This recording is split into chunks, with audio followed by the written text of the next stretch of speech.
కళ్ళు కైపెక్కించే పోకళ్ళు కాటేస్తే కాదంటానా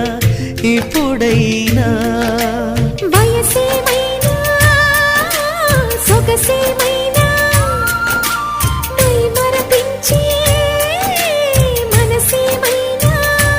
నవ్వు నవరాత్రి నీ కోసం తీసుకువస్తున్నా మైనా ఏమైనావే మన్మథ మాసం